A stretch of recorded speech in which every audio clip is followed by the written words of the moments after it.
आज हम कुछ साइकोलॉजी के क्वेश्चन देखेंगे जो परीक्षा की दृष्टि से बहुत इम्पोर्टेंट हैं। ऐसे ही अब डेली क्वेश्चन का क्रम चालू रहेगा। तो स्टार्ट करते हैं। विचार सिद्धांत के प्रतिपादक कौन थे? तो जो विचार सिद्धांत था उसके प्रतिपादक कौन थे? प्लेटो। फिर दूसरा क्वेश्चन, परिष्कार सिद्धांत के प्रतिपादक कौन है? तो परिष्कार जो सिद्धांत दिया था वो दिया था अरस्तु ने। तो परिष्कार सिद्धांत के प्रतिपादक अरस्तु होंगे। व्यक्ति मनोविज्ञान के प्रतिपादक कौन है? तो व्यक्ति मनोविज्ञान के प्रतिपादक एडलर हैं। एडलर व्यक्तित्व के भी वो कहलाते हैं प्रतिपादक। तो व्यक्ति मनोविज्ञान के प्रतिपादक भी एडलर हैं। व्यवहारवाद के प्रतिपादक, व्यवहारवाद जो दिया था वाटसन ने दिया था, तो व्यवहारवाद के प्रतिपादक वाटसन हो जाएंगे। प्रथम व्यवहारवादी मनोवैज्ञानिक किसे माना जाता है?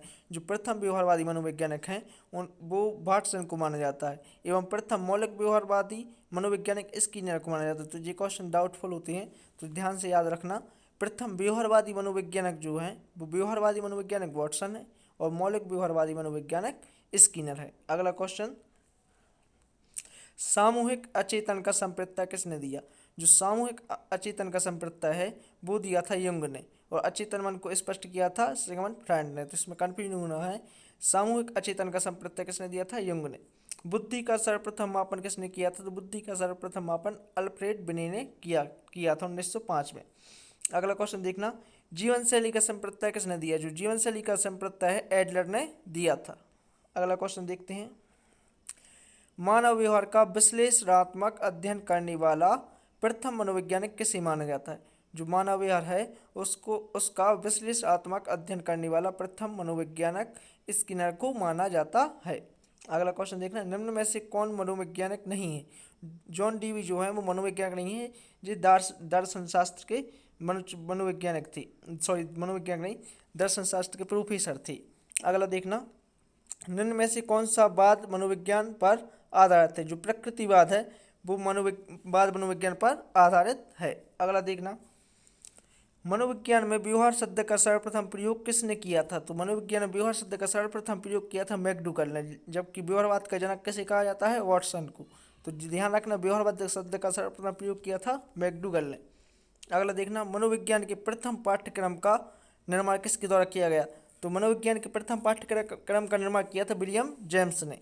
तो इन्हें अमेरिका मनोवैज्ञानिक का जनक भी कहा जाता है, विलियम जेम्स को। तो ध्यान रखना, मनोविज्ञान के प्रथम पाठ्यक्रम का निर्माण विलियम जेम्स ने किया था। अगला क्वेश्चन देखते हैं, हीन मनोग्रंथि का संप्रत्यय किसने दिया? जो हीन मनोग्रंथि है उसका संप्रत्यय दिया था एडलर ने।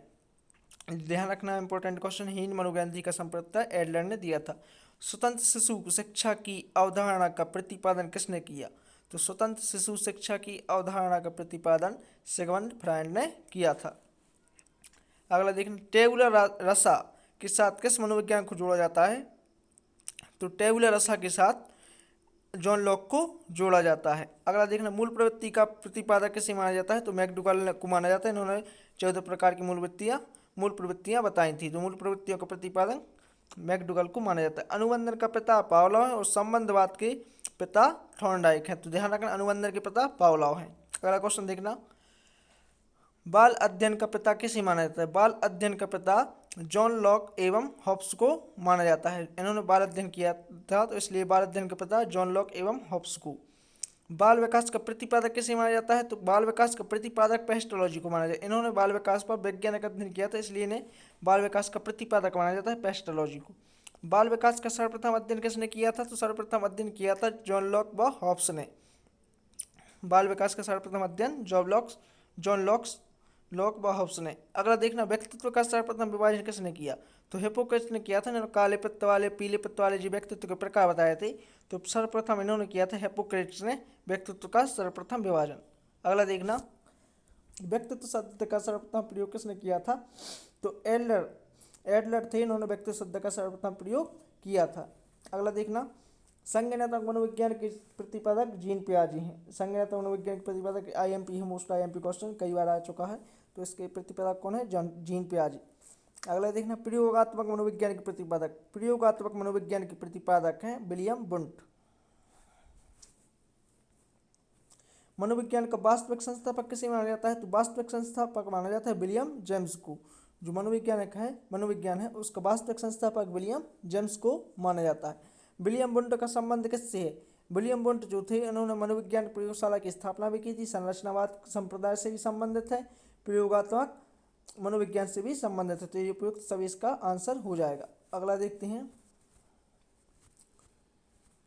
बाल अपराध मनोविज्ञान के प्रतिपादक कौन है? तो बाल अपराध मनोविज्ञान के प्रतिपादक जो है वो सीजर लम्ब्रोसो हैं। मोस्ट आईएमपी क्वेश्चन है जो बाल अपराध है उसमें उसके प्रतिपादक कौन है? सीजर लम्ब्रोसो। बाल मनोविज्ञान को सर्वप्रथम परिभाषित किसने किया था? बर्क ने किया था। बाल मनोविज्ञान को जो सर्वप्रथम परिभाषित किया था इन्होंने बर्क ने परिभाषित किया था कि बाल मनोविज्ञान क्या है। मनोविज्ञान ने अपने विकास क्रम में सबसे पहले आत्मा को जोड़ा, फिर मन को बोला, फिर चेतना का त्याग किया और वर्तमान में अपना संबंध व्यवहार में जोड़ रखा है। यह कथन बहुत मोस्ट आईएमपी क्वेश्चन है। जी बुधवार्ट का कथन है। इन्होंने बताया था कि जो मनोविज्ञान है उसने अपने विकास के क्रम में सबसे पहले आत्मा को छोड़ा, फिर मन को भूला, फिर चेतना का त्याग किया और वर्तमान में अपना संबंध व्यवहार से जोड़ रखा है। 3H व 4H अवधारणा का प्रतिपादन किया था पेस्टोलॉजी। एक 4H महात्मा गांधी ने भी दिया था, तो ध्यान रखना 3H 4H पेस्टोलॉजी और 4H के लिए महात्मा गांधी ने भी दिया था। अगला देखना, मानवतावादी दृष्टिकोण को आगे बढ़ाने का श्रेय किसे दिया जाता है? तो मानवतावादी दृष्टिकोण को आगे बढ़ाने का श्रेय कार्ल रोजर्स को दिया जाता है। शिक्षा मनोविज्ञान का जनक किसे माना जाता है? तो शिक्षा मनोविज्ञान का जनक जो माना जाता है थॉर्नडाइक को माना जाता है। राजनीतिक मनोविज्ञान के जनक किसे माना जाता है? राजनीतिक मनोविज्ञान के जनक हेराल्ड रोसवेल को माना जाता है। अगला देखना, प्रथम वर्ण संकर मनोवैज्ञानिक किसे माना जाता है? तो प्रथम वर्ण संकर मनोवैज्ञानिक G.S. हॉल को माना जाता है। अगला देखते हैं, शिक्षा में मनोवैज्ञानिक आंदोलन का सूत्रपात किसने किया? शिक्षा में मनोवैज्ञानिक आंदोलन का सूत्रपात किया था रूसो ने। अगला देखना, गत्यात्मक मनोविज्ञान के जनक किसे माना जाता है? तो गत्यात्मक मनोविज्ञान के जनक माना जाता है बुधवार्ट को। अगला देखना, मन ऊर्जा मनोविज्ञान के जनक किसे माना जाता है? मन ऊर्जा मनोविज्ञान के जनक मैकडूगल को माना जाता है और इन्हें मूल प्रवृत्तियों का जनक भी माना जाता है। विश्लेषणात्मक मनोविज्ञान के जनक कौन है? तो विश्लेषणात्मक मनोविज्ञान के जनक युंग हैं। प्रकार्यात्मक संप्रदाय के संस्थापक कौन है? तो प्रकार्यवाद संप्रदाय के संस्थापक विलियम जेम्स को माना जाता है। अगला देखना, एक स्वतंत्र विषय के रूप में शिक्षा मनोविज्ञान का सर्वप्रथम अध्ययन कब किया गया? तो जो एक स्वतंत्र विषय के रूप में जब शिक्षा मनोविज्ञान का अध्ययन किया गया था वो 1920 में प्रारंभ हुआ था। तो 1920 इसका सही आंसर हो जाएगा। अगला देखना, प्रथम शिक्षा मनोविज्ञान किसे माना जाता है? प्रथम शिक्षा मनोविज्ञान थॉर्नडाइक। इन्होंने किया कि थॉर्नडाइक ने मनोविज्ञान शिक्षा मनोविज्ञान को अलग किया था, इसलिए शिक्षा मनोविज्ञान किसे माना जाता है? थॉर्नडाइक को। किशोर मनोविज्ञान के जनक किसे माना जाता है? स्टैनली हॉल को किशोर मनोविज्ञान के जनक माना जाता है। अगला देखना, मनोविज्ञान से शिक्षा मनोविज्ञान को अलग करने का सर्वप्रथम प्रयास किसने किया? तो मनोविज्ञान से शिक्षा मनोविज्ञान को अलग करने का प्रयास किया था थॉर्नडाइक ने। वही क्वेश्चन आ गया, रिपीट हो गया।